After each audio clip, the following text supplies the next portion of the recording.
Good day again, everyone. Welcome back to my channel. So this will be another continuation of our discussion about rational function. So in the previous video, you learned how to get the inverse of rational function. This time, you will learn how to get the domain and the range of a rational function. So we have here two examples para matutunan nyo maigi yung domain and range of the rational function. So the first example that we have in here is f of x equals negative 2x plus 3 over 4x minus 16. So, paano kinukuha yung domain? Ito yung solution natin. So, takpan ko muna to. Ito yung second example. The domain is this. Ang kailangan mo lang sa domain ay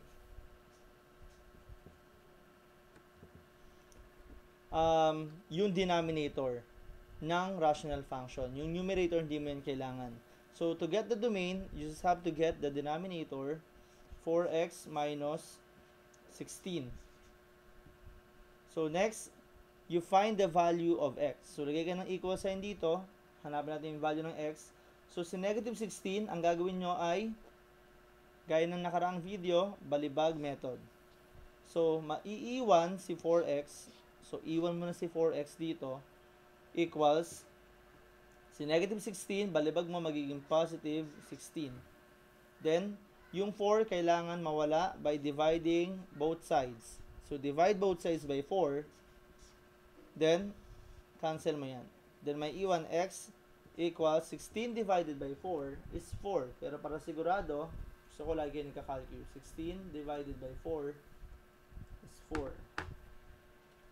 So, lagay mo dito 4.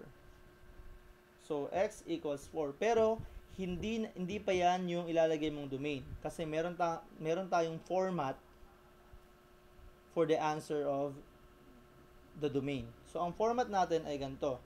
Lagay mo lang dito ay x such that x. Tapos, lagay mo not equal. Instead na equal, lagay mo not equal to 4. Then, lagay mo lang siya, enclose mo lang siya by braces. So, ang basa dito ay x such that x is not equal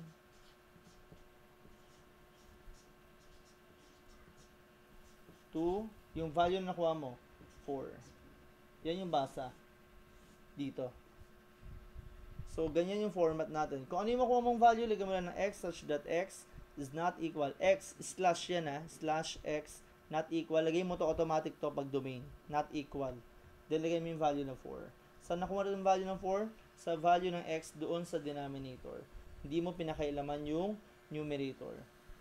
Okay? So, para mas magets nyo, proceed muna, bago tayo kumuha ng range, proceed muna tayo ulit dito sa number 2 naman, pero domain pa rin. So, iwan mo natin dito. So, to get the domain of the rational function, so, dito naman tayo mag-solve. So, get the domain of this example. We have f of x equals 15x minus 4 over 3x plus 9. So, get the denominator again. 3x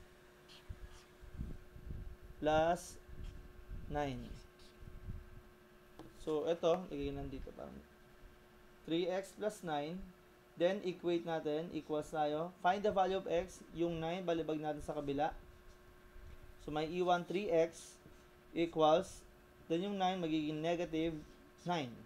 Then, divide both sides para mawala yung kasama ni x, 3.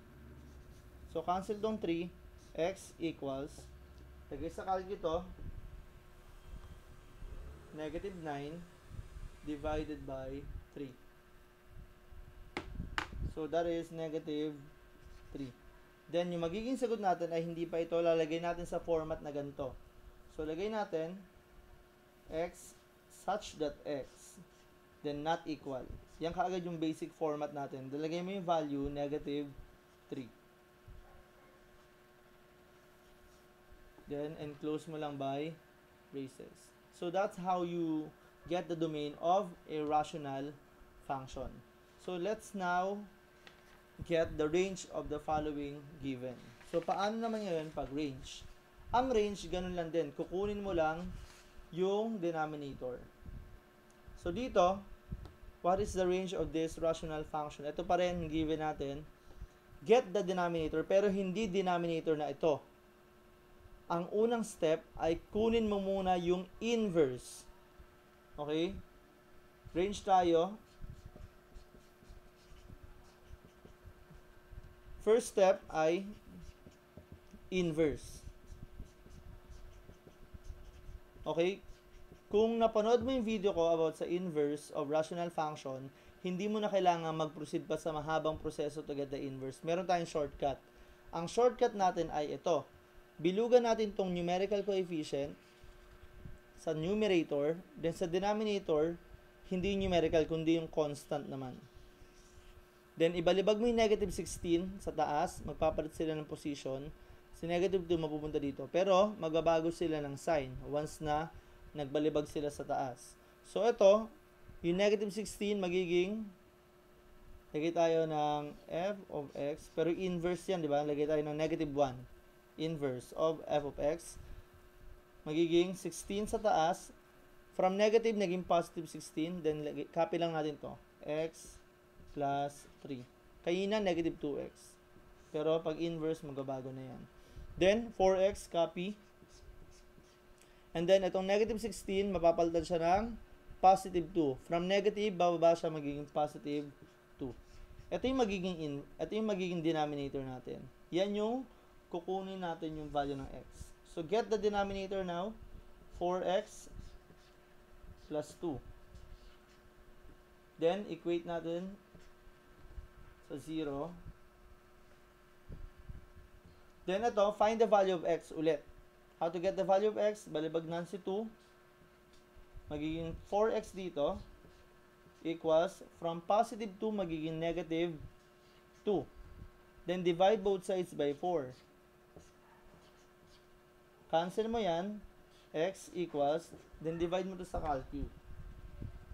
Lagay mo negative 2 sa taas, lagay negative 2 divided by 4. Ang lumabas na sagot dito ay negative 0.5. Pero pag pinindot mo tong ABC, pwedeng lumabas yung mismong fraction. Okay, yung proper fraction.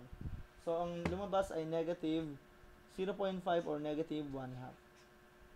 Pero, etong ilalagay mo dito, yung negative 1/2 na yan, may format pa rin para sa range. So, ang range natin ay ganito. Kanina, pag domain x such that x, papalitan mo lang yan ng y.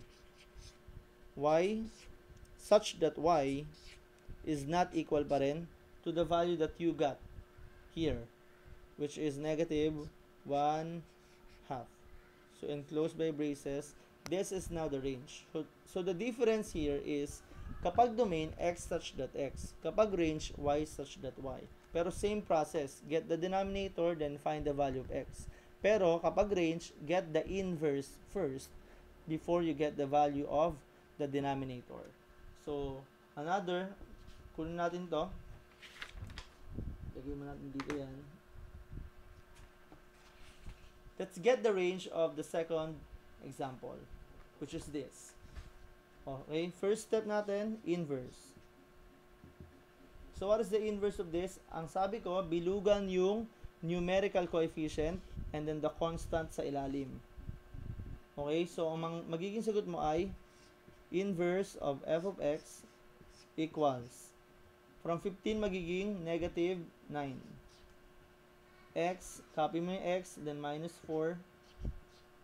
All over, copy yung 3x. Then, itong 9 mapapalitan ng 15, pero opposite sign. Magiging minus 15. Then, tsaka mo ngayon kunin ang value ng denominator, the value of x on the denominator. So, magiging 3x minus 15, kinopya natin itong denominator, equals. Then, ibalibag natin si negative 15, balibag natin yan, magbabago ng sign, 3x, copy, equals, 15 na lang dito, magiging positive 15 tong negative, then divide both sides by 3, cancel. Then, ang mga iwan ay x equals 15 divided by 3. So, kahit na madali yan i-divide, to make it sure, 15 divided by 3, mag-calculate tayo. Okay? Wala namang problema kung magkakalyo ka kahit simple arithmetic lang yan. Minsan dyan pa nagkakamali. So, 5 yung value, lagay natin sa range format. Ang format natin sa range ay same. Y such that y is not equal to the value that you computed, which is 5. Then close. So, that's how you get the domain and the range of the rational function. So, I hope that you enjoyed the video and you learned something. So, subscribe na kayo sa channel para updated kayo sa mga video na i-upload ko. Thanks everyone.